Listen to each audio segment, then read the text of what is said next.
ওমরাহ পালন করতে সৌদি আরব গিয়েছেন চিত্রনায়িকা সাদিকা পারভিন পপি। বাকিটা জীবন ইসলামের পথেই চলতে চান তিনি।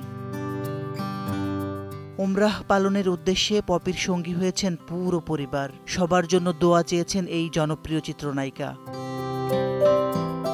দীর্ঘদিন ধরে মিডিয়া ও প্রেক্ষাগৃহের বাইরে পপি। আত্মগোপনে থাকাকালীন ব্যবসায়ী আদনান উদ্দিন কামালের সঙ্গে বিবাহ বন্ধনে আবদ্ধ হন তিনি। সেই সংসারে জন্ম নিয়েছে একমাত্র পুত্র আয়াত। বর্তমানে সংসার নিয়েই ব্যস্ততা 3 বার জাতীয় চলচ্চিত্র পুরস্কার প্রাপ্ত এই অভিনেত্রীর।